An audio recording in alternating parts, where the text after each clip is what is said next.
I'm not sure you. One time you said it is over because. Wait. No, you are stepping on my toes. Listen, I had said that I would never come to your place and cook for me. I would never cook for somebody who is not my husband. We started dancing, and these people who are dancing have not been touched or touched anyone else in a long time. So, remember, I ran away with my shoes. Yes. Actually, stood up, took your car keys, took my shoes. Yeah. And ran. I ran out of the house. And I told you can figure out how you'll come for your car. Because it was at night. Hi. Mambo. Fiti. Uko aje. Fiti sana. Uko poa. Kapoa. Tumerudi. We're back. We're back. We're back on set. Yeah. Yeah. And thank you for keeping up with the Rukenyas.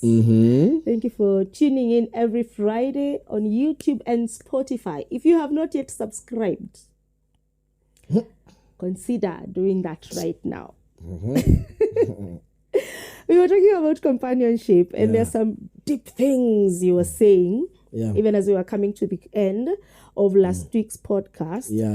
I think you should just finish what you were saying, and then we go into today's topic. Today, we are going to go back to our story. We took a detour because we wanted to give you a background of the things that you need to consider, the things that we were also considering when we were dating, when we were getting into dating. So you were talking about...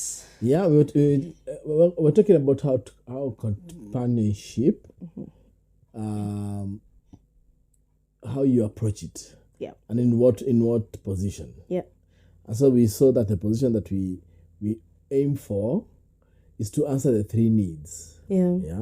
So when you answer, so the three needs which you mentioned, the first one was identity, then the second one was security, and the third one was acceptance. Okay.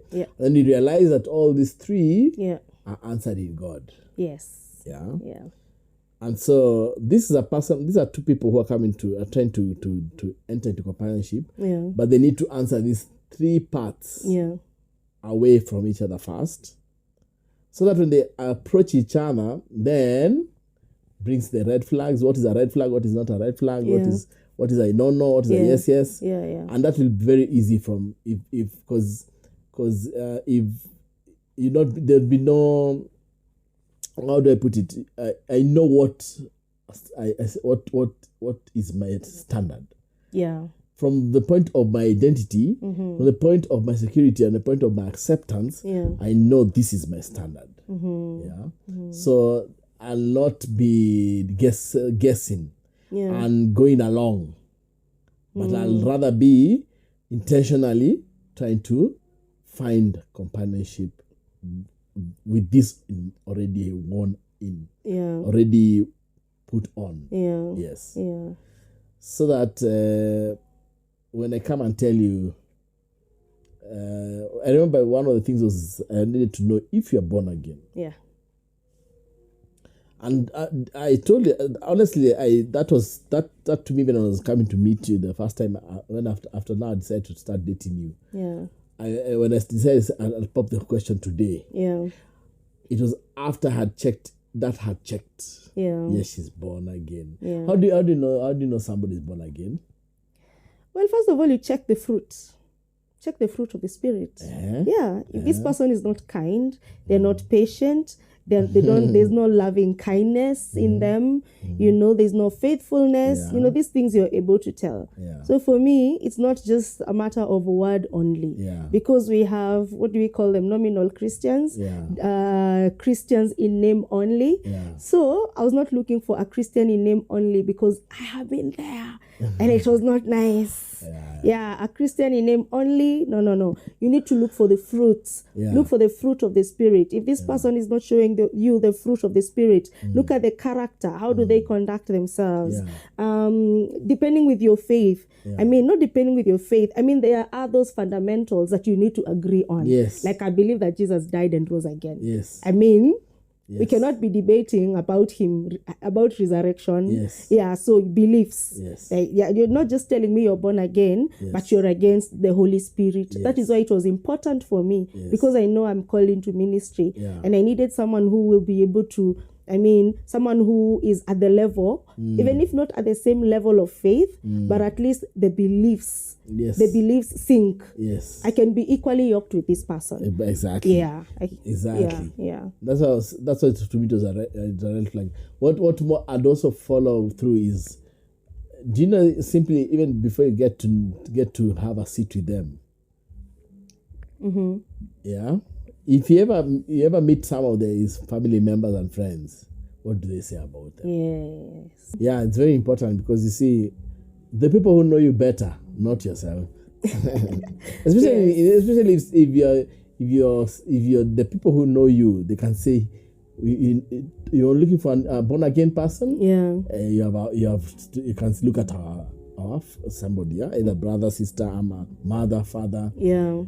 Those are the first people to testify about you. Yes. So I think with that now. So with that, I checked. You checked that one, Yeah. So you see, these are things which now will give you. They'll give you, after you've answered the three needs, then you know where to look for the red flags. The other thing was what now? Things like, that was my major one, and then you need to know, are you under a pastor? Are you under any pastoral covering? Yes. Yeah. The other one was the biasness, which later, it was dealt with. By the time I was getting to say yes, I'm going to ask the question, I had already dealt with the biasness. Yes.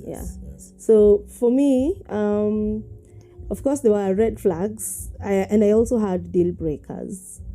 Yes, and deal breakers. Yes. If there were no red flags, but there is this deal breaker, then I'm going to... Which is continuous even in the dating. Yeah. Even in courting, you're dating and now you're even planning to get married. You've started introducing your spouse or your boyfriend, girlfriend to your pastor, your friends. Even during that point, if the deal breaker happens, if it cannot be dealt with according to the standard that you've put for yourself as the person who has the deal breaker, then, it is better a broken relationship than a broken marriage. And the reason why we had to talk about the needs when we're talking about companionship, because it is not so important to understand what companionship is all about when you have not yet answered to the three questions. Yes. Your identity, your security, and your acceptance. I need to say this. If you are grounded in these three things, even after you have found someone, you are in dating, you're now courting, you even have a wedding date, and the gown has already been bought. Yes. But something happens, a deal breaker happens. Remember Brian's deal breaker, and we came to agree that this is our deal breaker, that there will be no road test, no intimacy. No intimacy. We have to wait until you get married. Yes. And we said that in case this happens, we are saying goodbye to one another. Ata kama the wedding gown has already been bought. Yes. That was the deal breaker for us. Yes. So we didn't. There was no compromise. Yeah. So then it raises the bar in that. What am I going to say to my parents? What am I going to say to my pastor? Why are we saying that we've called off the wedding? Yeah, good question. It raises the bar. Yes. So if you are serious, you need to be serious about the deal breakers. You need to say them. Yeah. Yeah, say them. For me, I had deal breakers. And my deal breakers, number one was, this person has to accept me and has to accept the fact that this is my position. My position is that I have been divorced. Yeah. So if you do not accept this, then there's nothing I can do about it. Yeah, there's nothing I can do about it. And you had to explain why. Yeah. You had to explain why would you accept me if this is my position. And that, like I said in one of my Facebook posts, that I asked these questions. There are some questions I asked more than once. Yes, you kept, you revisit. Yeah. So every time the question comes, now you reposition yourself and you say, okay, is this am I meant to answer it the same way I answered before? Oh, this is a trick. This is a trick part. This is a trick part. I was supposed not to be. Yeah, it was awesome. Yeah. It was Good awesome. thing is that you answered the questions. Yes. I kept asking the same questions, Yeah. but I would change the way I asked them, Yeah. ask the same questions in a different setup, but you would still give the same, probably different wordings, Yes, but the same meaning. Yes, same meaning. And there was consistency. So I understood that, okay, you've already made up your mind, and this is not going to be a problem. Yeah. So if there is a particular issue you think is an issue, revisit it. And that's why one time you said it is over because no, you are stepping on my toes.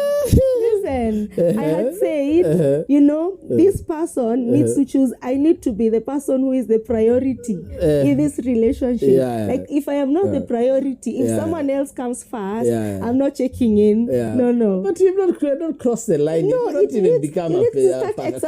That. I'm not left by father and mother. Yeah, you had not left. No. But there are some things you were doing and saying that were not consistent. There's one so not many, just that one. Yeah, one is too many. One is too many during dating.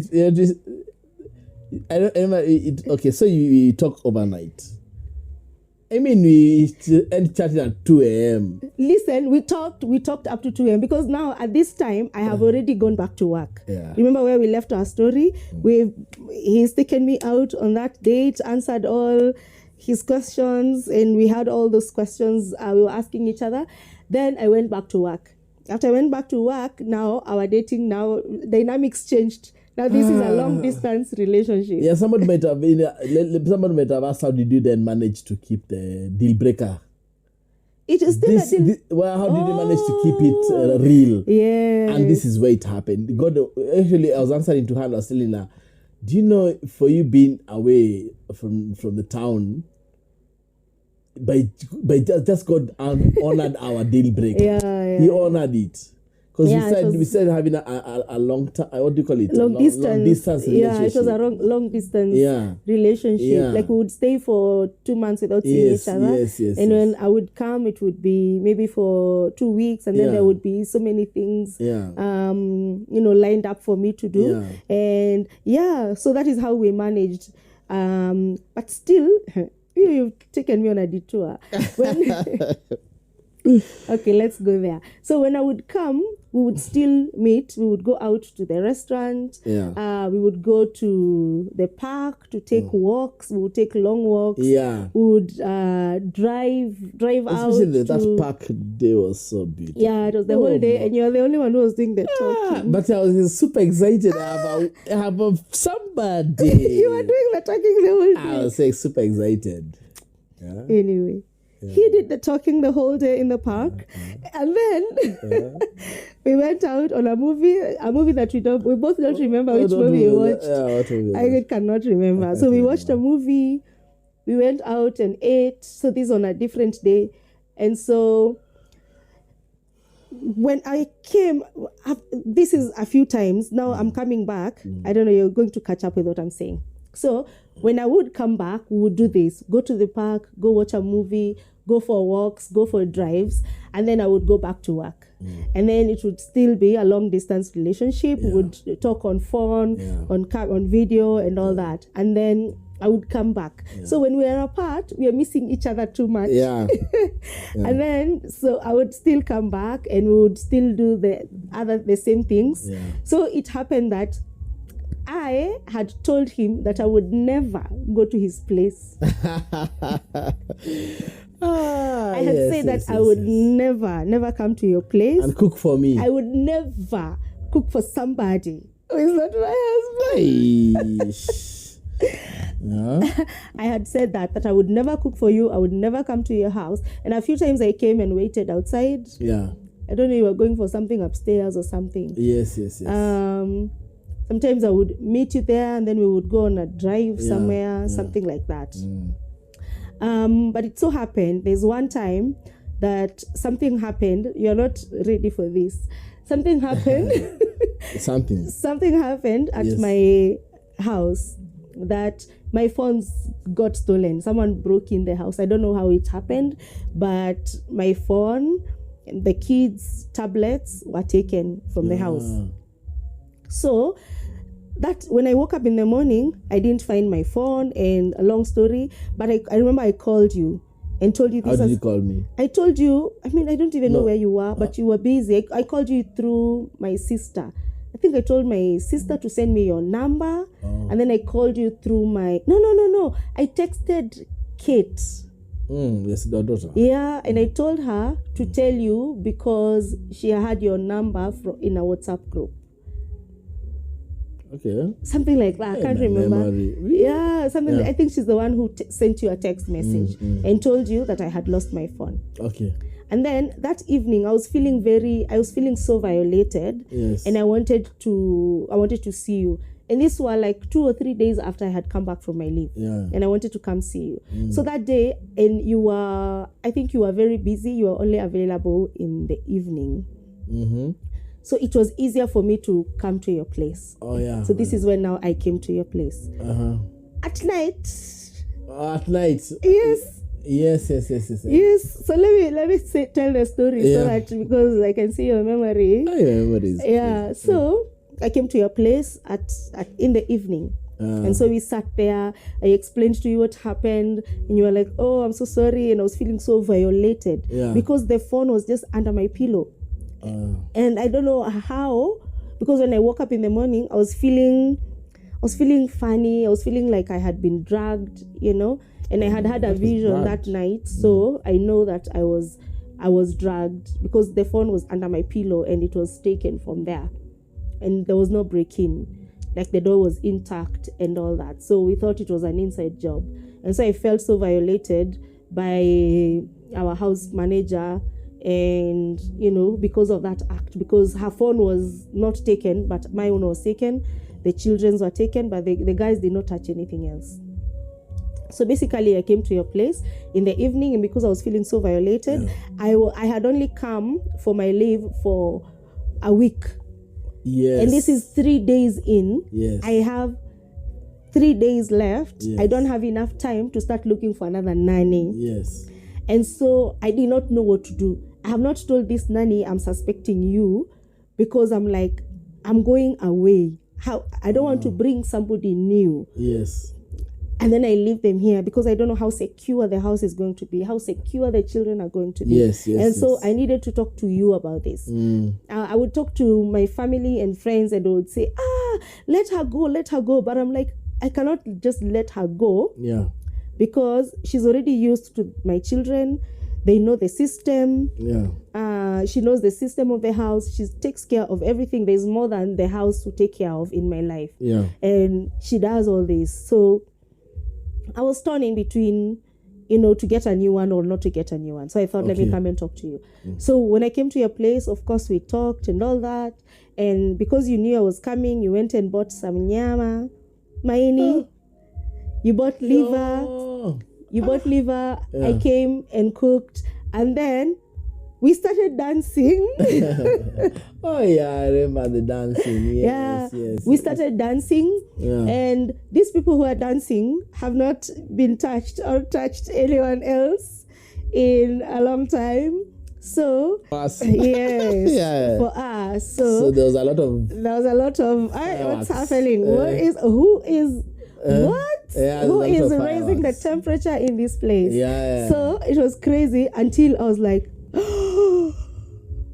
remember I ran away with my shoes. Yes, do you remember that? You remember now? Yes. Because we started dancing, jumping and dancing, and then we started playing worship songs. Yeah. And of course we started slow dancing. Okay. Yeah, so it was slow dancing, and then it looked like it's going to be romantic. I went like, what's happening? Things are starting to happen. Yeah. And in an instant, I realized that if we continue, we're going to mess up. Yes. And so I just actually stood up, took your car keys, took my shoes. Yeah. and ran. Yeah. I ran out of the house. Yeah. And I told you can figure out how you'll come for your card. Yeah. Because it was at night. So, I mean, I was trying to answer to what you were saying, that God helped us to stay away from one another. But it does not mean that temptations were not there. Yeah. They were there, but it is because, I mean, we put ourselves there. Yes. I put myself there by coming to your house in the evening. Yeah. So it is advisable to, put parameters in place. Especially where there's do you know those chemistry? A lot of it. Yes. Yeah. So the parameters are important to put. Parameters are important. Yeah. Very important. Yeah. Very important. Yeah. Because if that night, if we messed up that night, we would not be here. Yeah. That would have broken the relationship. Yeah. Because that was it. Yes, that was the deal. Yeah. So we raised the bar too high and said, hey, even if there is a need to come to your house, I would not come to your house alone. Yeah. I would not come to your house at night. Yeah. And we said, now that's the time we said, okay, so if we do not want to go out, or maybe circumstances don't allow for us to go out, because going out means spending more money. Mm-hmm. If circumstances don't allow, then let us come to my house, or let us stay in the car.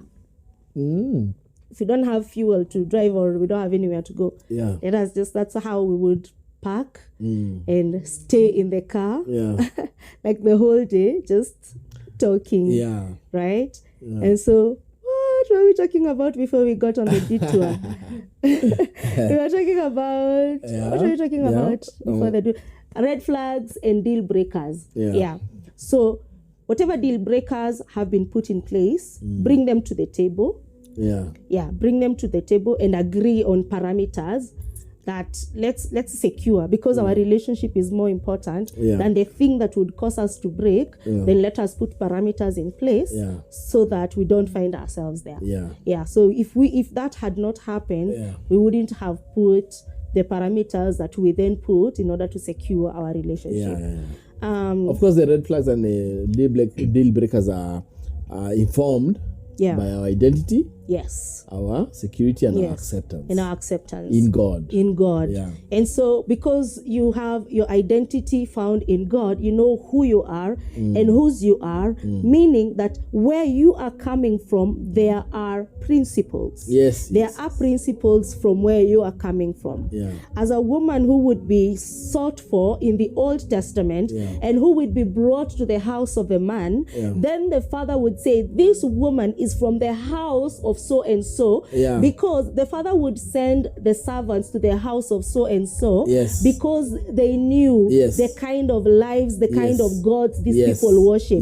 And they would say that do not take a wife from the Philistines. Why? Because they knew the Philistines worshipped other gods, that they do not worship our God. So we are not to take wives from the Canaanites, and it is the same for us, because there are principles from the God who we serve. He has given us principles, and so he gives us the boundaries, the parameters that we put in this relationship then are governed by our God. True. And if we both serve the same God, it's going to be very easy. If we both serve the same God, that's when now you find the identity and acceptance and security. If they're found in God, then the two of you will be speaking the same language. Or most likely will be speaking the same language. You will never argue about certain things. No, I cannot, get serious with you if you cannot allow me to road test. I mean, this is not allowed because of where I come from. This is because of this is my kingdom culture. This is my family culture. This is what we do.